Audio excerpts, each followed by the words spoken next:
Bom dia, bom dia, bom dia. Mais um Morning Call, o que esperar do mercado hoje.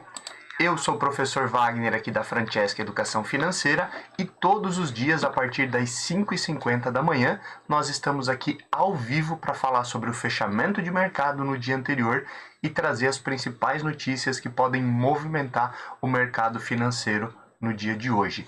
Hoje é segunda-feira, dia 4 de outubro de 2021. Estou bem acompanhado aqui. A Valentina, minha filha, acordou cedo e veio participar da live também, como já aconteceu outras vezes. E nós vamos falar sobre o que pode movimentar tanto no âmbito político, econômico e corporativo, para que você comece bem informado mais uma semana. Então, se você gosta, não deixe de curtir o canal, se inscreva, compartilha também esse conteúdo com outros amigos aí que querem começar o dia bem informados em relação ao mercado financeiro. E você pode acessar também um dos nossos grupos de WhatsApp, solicite o link aí para acessar e receber esse conteúdo também em PDF antes das 7 horas da manhã. Olhando um pouquinho aí para aquilo que aconteceu na semana passada, tivemos aí uma sexta-feira um pouco mais tranquila, até um pouco diferente do que imaginávamos, onde o índice Ibovespa aí até subiu mais do que as outras bolsas. A gente sempre fala que pode potencializar o mercado interno, pode potencializar os resultados, sejam eles positivos ou negativos, e tivemos uma recuperação dos mercados, principalmente com alta nas bolsas americanas, e aí potencializando o resultado aqui, o Ibovespa subiu até um pouco mais do que as altas que tivemos lá nos Estados Unidos. Ainda assim tivemos um resultado aí com um certo revés na última semana por conta das fortes quedas, mas a alta de sexta-feira aí ajudou a amenizar um pouco aí todo o sofrimento aí de quem estava olhando para o mercado na semana passada.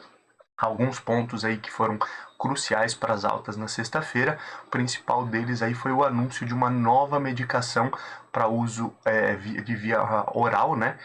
E que ajuda aí no tratamento, aí teria uma boa eficácia esse medicamento aí para tratamento da Covid-19. Com isso, as principais empresas aí que sofreram muito na pandemia, né, setores de serviços, setores de turismo, entre outras empresas aí que sofreram mais na pandemia, tiveram forte alta e ajudaram aí a subir os índices, principalmente o índice Ibovespa. E com isso aí tivemos um dia mais tranquilo, diferente, obviamente, aí daquilo que nós tivemos na última semana, nos últimos dias.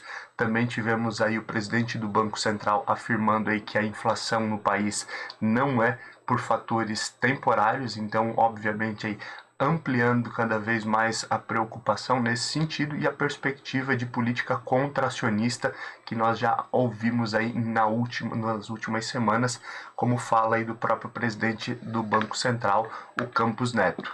Obviamente isso aí intensifica alguns investimentos em renda fixa e a migração desses recursos de renda variável para a renda fixa, até por conta do perfil da maior parte da população brasileira, mas foram alguns pontos que trazem também certa tranquilidade em alguma olhando aí para essa visão macro, né?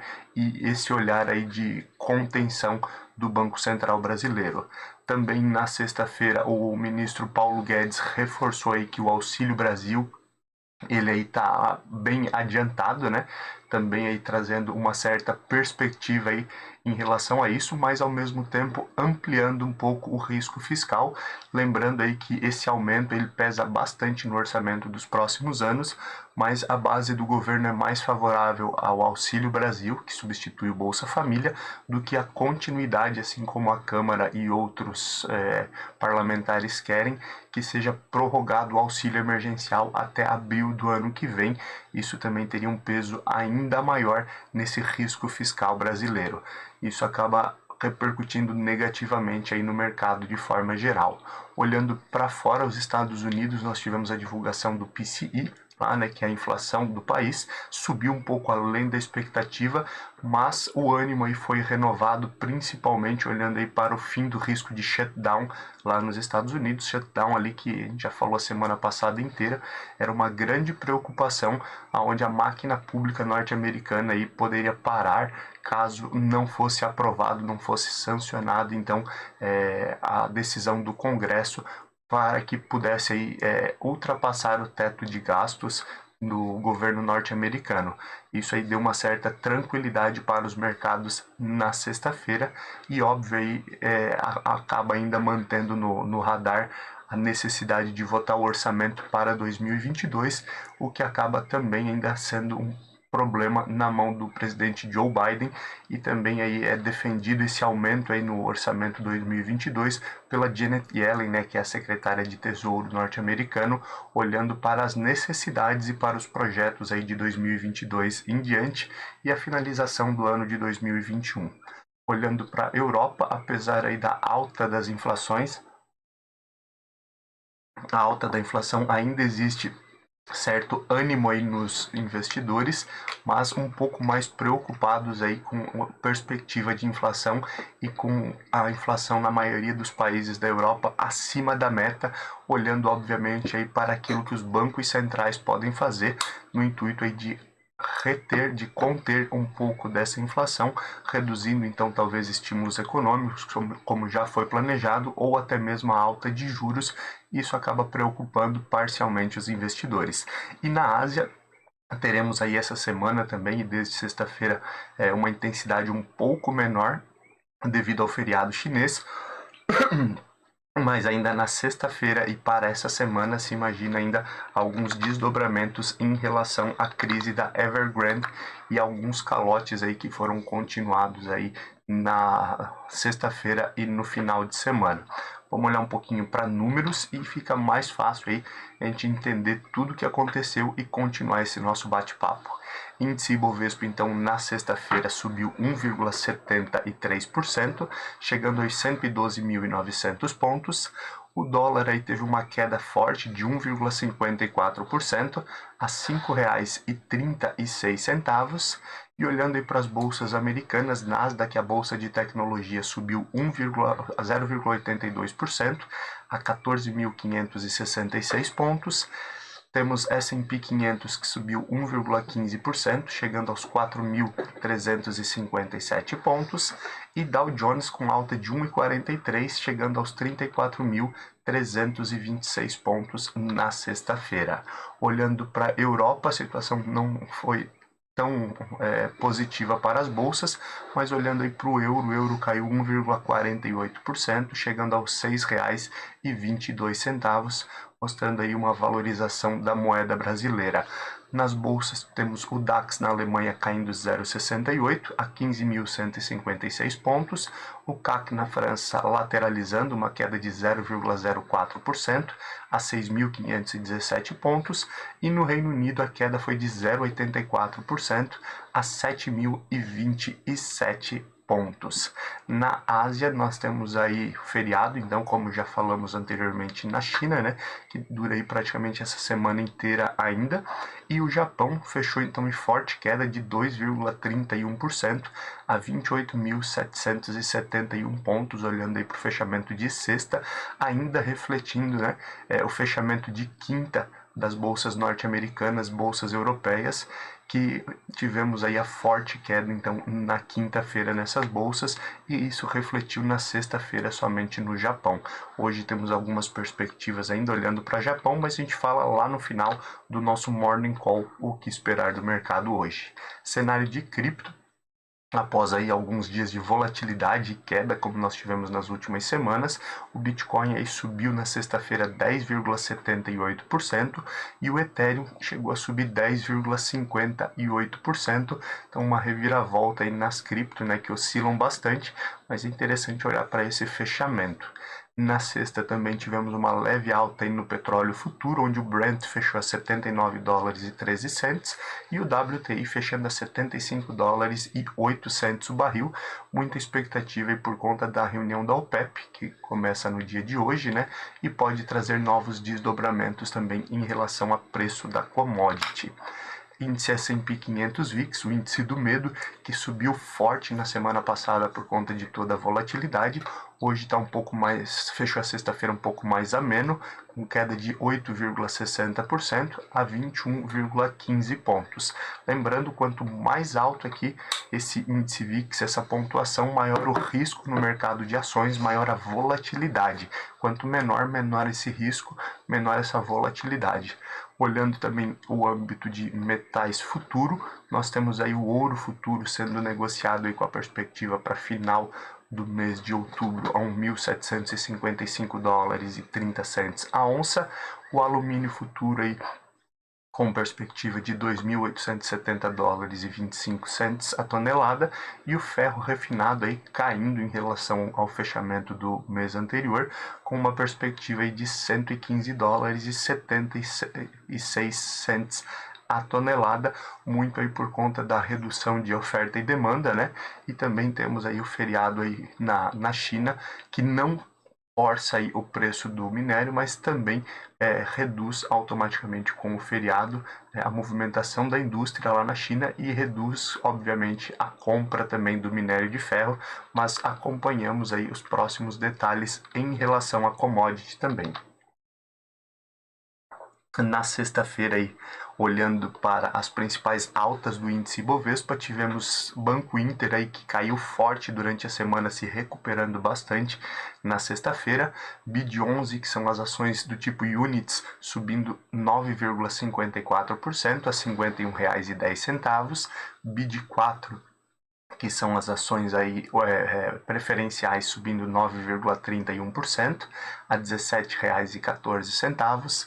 BPAN4, que é Banco Pan, subindo 8,46% a R$ 17,31.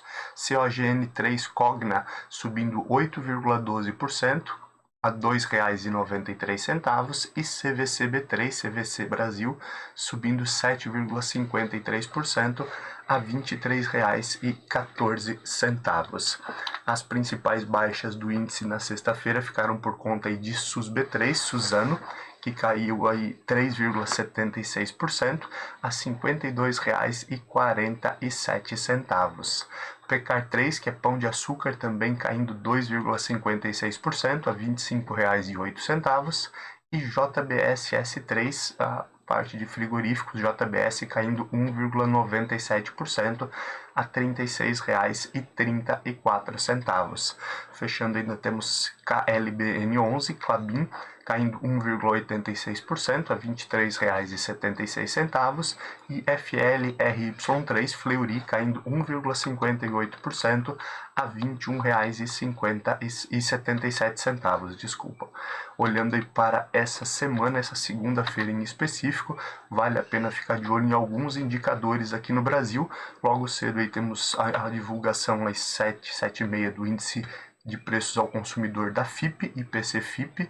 Temos depois ali por volta de 8h30 a divulgação do Boletim Focus, com uma perspectiva aí, em relação ao fechamento de 2021 e os próximos anos para a inflação, PIB, câmbio e também a taxa de juros. Então vale a pena ficar de olho nessa divulgação, principalmente aí após a semana passada, onde foi reavaliada a perspectiva de inflação para o ano, e alguns mercados aí já podem talvez olhar para uma nova perspectiva de juros, alguns especialistas, então vale a pena ficar de olho nessa divulgação. Já internacionalmente, podemos ficar de olho em alguns outros pontos. Temos aí o feriado na China, como teremos aí o restante da semana, mas a confiança do investidor na zona do euro é divulgado no dia de hoje. Temos nos Estados Unidos aí a reunião da OPEP, Organização dos Países Exportadores e Produtores dos países exportadores de petróleo, então também podendo aí mexer com a oferta e demanda e com o preço da commodity. Temos o encontro do Eurogrupo, né, que são aí os principais bancos centrais, representantes aí dos principais países da Europa, da zona do euro, onde eles olham para a questão de política monetária, política fiscal, mas principalmente olhando para os próximos passos da economia, então obviamente é importante ficar de olho. Além disso, temos as encomendas à indústria nos Estados Unidos, mostrando essa recuperação da economia, lembrando aí que se a indústria norte-americana vai bem, também tem uma tendência da economia ir bem, gerando empregos e renda, e automaticamente isso reflete nos demais países. Olhando agora para alguns pontos que podem impactar o mercado no dia de hoje. No âmbito político, nós temos algumas situações aí, principalmente dando continuidade à CPI da Covid nessa semana, alguns pontos que nós já falamos na semana passada, mas a partir de hoje temos alguns desdobramentos aí que podem também mexer com o mercado. Final de semana foi marcado aí por novos protestos contra o atual presidente Jair Bolsonaro. Os manifestantes aí em geral faziam pedidos aí de impeachment contra o presidente, mais empregos e também contrários aí ao aumento de preços, né? Reclamando do aumento de preços da inflação acumulada no país como um todo. Obviamente aí essas manifestações elas tendem aí a trazer uma certa insegurança política e isso obviamente mexe com o mercado. Ainda continuando aí, o Congresso estuda aí por conta da pandemia, onde muitas pessoas perderam a renda, fazer uma rolagem da dívida de estudantes do FIES, né? Então, estudantes que estão inadimplentes com o FIES, que é o financiamento estudantil ali do governo, que eles pudessem rolar essa dívida, ou seja, jogar essa dívida mais para frente e continuar pagando e estudando. Isso aí traria obviamente uma boa perspectiva, mas uma medida aí que mexe também com o caixa das instituições financeiras, com o caixa aí do governo, né, principalmente a Caixa Econômica, que é a principal instituição que faz uso ali do FIES ali para os estudantes, mas podendo ter alguns desdobramentos então positivos aí nessa semana. Olhando aí para a perspectiva de eleições 2022, que já está no radar aí há algum tempo, né? Temos aí no final de semana algumas movimentações de partidos políticos, principalmente aí que podem aí ser a terceira via ou até mesmo aí como é o caso do próprio presidente Luiz Inácio Lula da Silva. O fim de semana então foi marcado aí pelo Novo, né, o Partido Novo, olhando por uma perspectiva de lançamento de um candidato, um cientista político como candidato. Nas últimas eleições o candidato foi o João Amoedo, né, fundador e um dos fundadores aí e presidente do partido, mas que ele já deixou claro que não quer se candidatar aí à presidência novamente nessas eleições de 2022. Então o Partido Novo busca uma nova solução. O prefeito de São Paulo, o governador de São Paulo, né, o João Dória, intensifica aí conversas com filiados ao PSDB, lembrando que em breve tem as prévias do PSDB, que atualmente aí tem dois fortes candidatos a essa disputa eleitoral para 2022. O Eduardo Leite, governador do Rio Grande do Sul, e o João Dória, governador do estado de São Paulo. Dória então aproveitou o final de semana, esteve aí com alguns representantes aí filiados no estado de Minas Gerais e tem reforçado essa sua participação aí para tentar ganhar esse espaço e ser o candidato escolhido aí pelo PSDB para ser candidato então à presidência em 2022. E o ex-presidente Luiz Inácio Lula da Silva montou um gabinete aí somente com integrantes do Partido dos Trabalhadores, um gabinete de pré-campanha já, né, para obviamente aí, atuar especificamente agora com o foco nas eleições de 2022. Nessa semana, inclusive, o ex-presidente Lula tem conversas aí com o MDB, o antigo PMDB, né, que já foi parte da chapa, inclusive, com a ex-presidente Dilma e com o ex-presidente Lula também, e fez durante muito tempo aí parte do governo, então haverão conversas nessa semana. Isso, obviamente, aí pode mexer de forma geral com o mercado nos próximos dias. Continuando aqui, a articulação política, né, entre o Arthur Lira e outros deputados aí tem mexido bastante aí com a questão da perspectiva de redução no preço do gás e dos combustíveis. No fim de semana, o presidente da Petrobras, o Joaquim Silva e Luna, deixou claro aí que é praticamente zero a perspectiva aí de a Petrobras reduzir o preço dos combustíveis sem que, ou mudar a perspectiva, né, como hoje a Petrobras faz uso ali da oferta e demanda, né, o preço do petróleo internacional para compor aí o preço do combustível, não deve haver uma mudança. E desde a semana passada, então, Arthur Lira, o presidente Jair Bolsonaro e outros parlamentares aí têm conversado com o objetivo de criar um fundo, de mexer na questão do ICMS estadual, talvez, mas para conter, para reduzir então o preço do gás de cozinha e os combustíveis. Hoje, então, Arthur Lira ele se reúne aí com diversas outras lideranças, principalmente dentro da Câmara, com o objetivo de dar celeridade e dar continuidade, então, a esse estudo e essas possibilidades aí para reduzir o preço do combustível. Finalizando a nossa parte política aqui, a Procuradoria do Distrito Federal vai investigar aí um possível favorecimento de empresas de amigos da primeira-dama, né, a Michele Bolsonaro, por financiamentos aí na Caixa Econômica Federal. As empresas teriam sido favorecidas a um pedido específico da primeira-dama, que teria conversado com o presidente da Caixa Econômica para que fosse então favorecido e facilitado esses créditos aí com taxas de juros mais baixas, e isso pode também trazer desdobramentos aí nessa semana. Continuando e entrando um pouquinho aqui na parte de economia, especialistas veem o Brasil ainda mais pressionado pela crise energética global.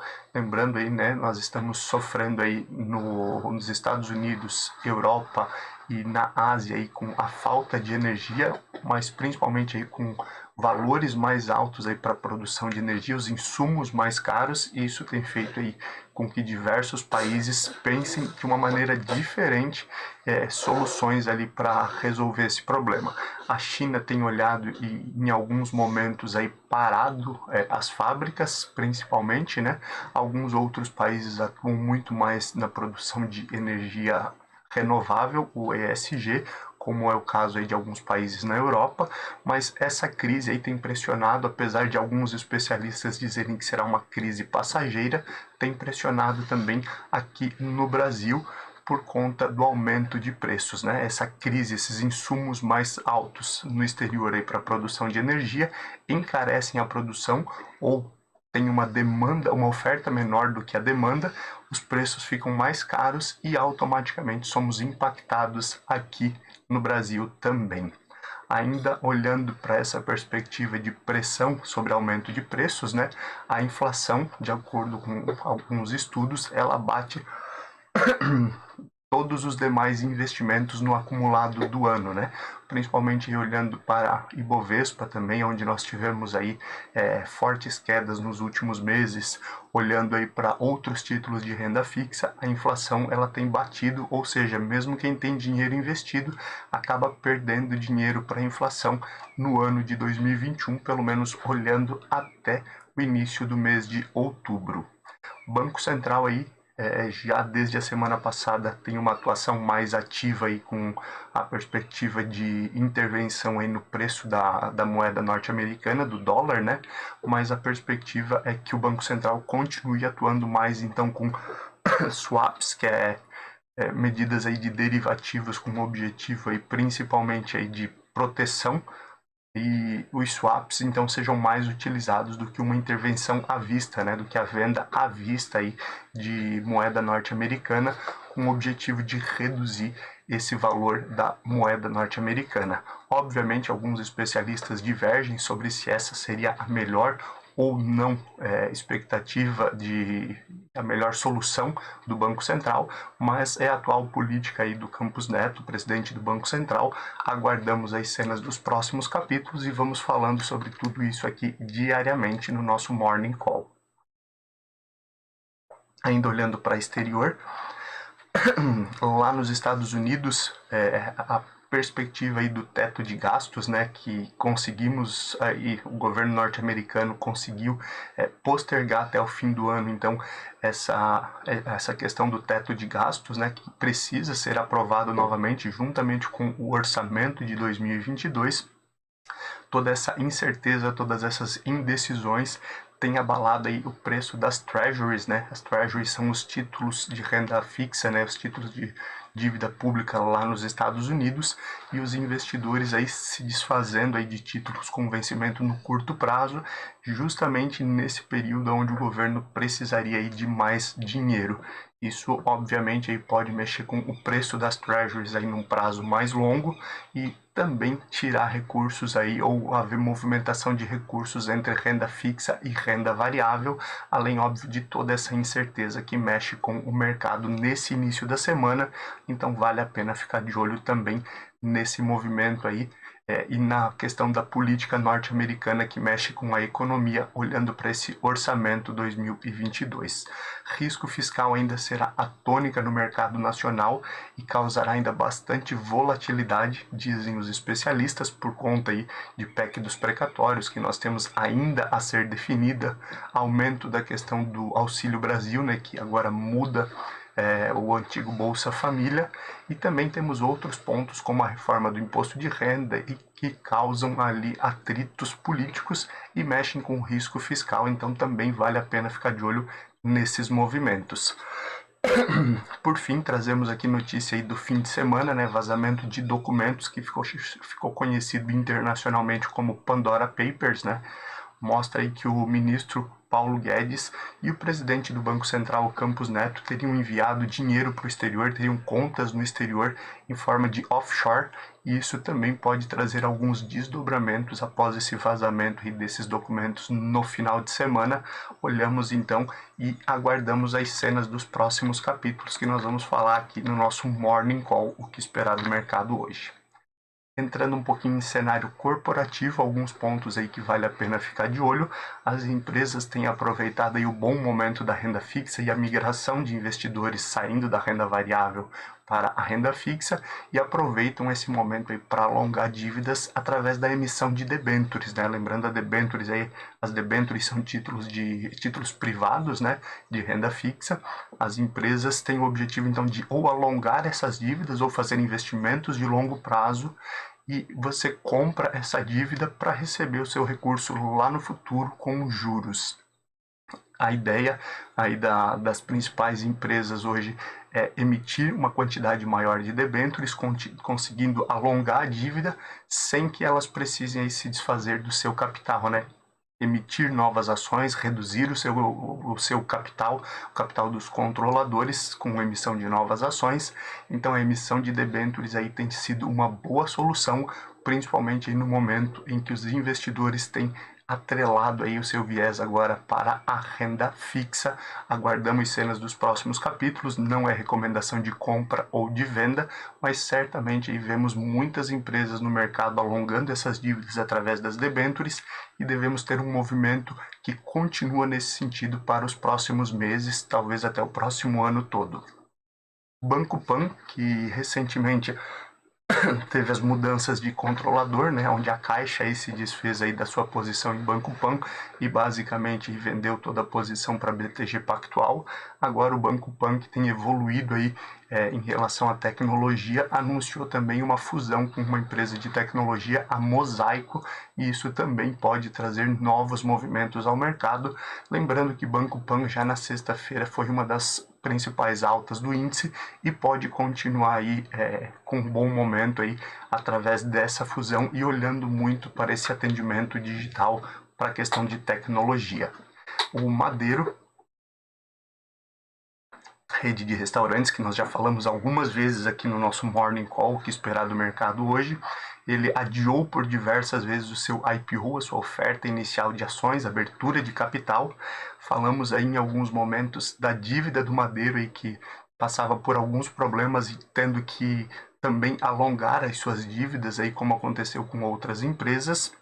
E no final de semana surgiu o boato de uma possível recuperação judicial do Madeiro, né, pedindo RJ, e a diretoria, os responsáveis aí pelo Madeiro declinaram, disseram que não existe, negaram, então não existe qualquer possibilidade de um pedido de recuperação digital, mas aguardamos então as cenas dos próximos capítulos.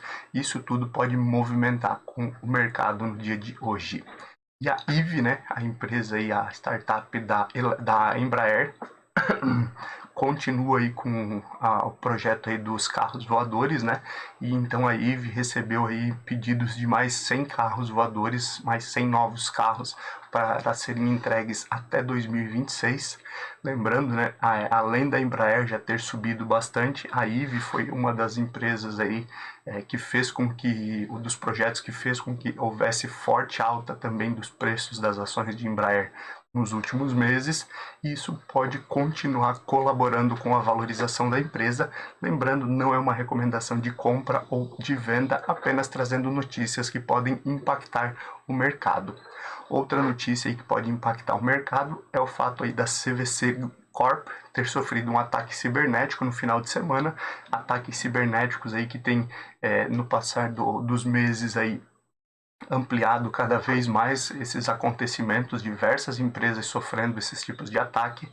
Inicialmente aí a empresa informou que as reservas e embarques não teriam sido afetados, mas obviamente aguardamos aí o restante da semana e isso pode movimentar o mercado, assim como aconteceu com outras empresas que tiveram até mesmo que fazer pagamento aos hackers, né, para que houvesse liberação aí de conteúdo das empresas.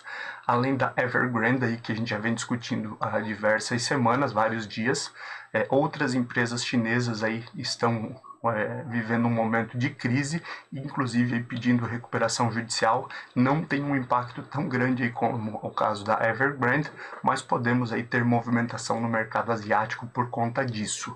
Apesar aí do momento aí estarmos vivendo aí principalmente um momento aí em que a China está no feriado e há uma menor liquidez, mas ainda podemos ter movimentações nesse sentido, então vale a pena ficar de olho. 6h22 da manhã já, vamos olhar um pouquinho para abertura e fechamento de mercado. Para finalizar aqui, mais um Morning Call. Como já falamos, China não tem pregão por conta do feriado, mas o que acontece na China também tem impactado aí as bolsas japonesas, e a Nikkei no Japão fechando em nova queda aí de 1,13% a 28.444 pontos. Fechamento então às 3 horas da manhã da bolsa Nikkei lá no Japão. Olhando aí para os demais índices de pré-market dos Estados Unidos e também olhando aí para as ações na Europa, onde já temos pregão ativo, as perdas na Europa se estendem para o dia de hoje, e nesse momento aí nós temos o DAX na Alemanha caindo 0,10%, CAC na França segue o mesmo caminho, 0,10 de queda, e no Reino Unido uma alta de 0,10, se descolando um pouquinho então em relação às demais bolsas europeias. Pré-market dos Estados Unidos, que foi de alta na sexta-feira, nesse momento aí tem perspectiva de queda, onde Dow Jones cai 0,30, S&P 500 também cai 0,30 e Nasdaq cai 0,50 nesse momento. Índice Bovespa deve seguir as bolsas norte-americanas com algumas incertezas. Essa é uma semana também com alguns indicadores importantes, como os PMIs lá na Europa. Temos essa semana também algumas perspectivas aí em relação à inflação no Brasil e geração de empregos nos Estados Unidos, e tudo isso deixa os mercados mais instáveis, então podemos ter bastante volatilidade nesse início de semana. Por aqui o cenário interno pode potencializar o resultado aí do índice Bovespa, mas aguardamos porque o mercado é soberano e pode haver movimentação, assim como ocorreu na sexta-feira, e um descolamento inclusive. Obrigado pela sua companhia. Amanhã, a partir das 5h50, nós estamos aqui novamente para falar sobre o que aconteceu no dia de hoje e olhar para o cenário de amanhã e o restante da semana. Um bom dia, bons negócios e até amanhã. Tchau, tchau.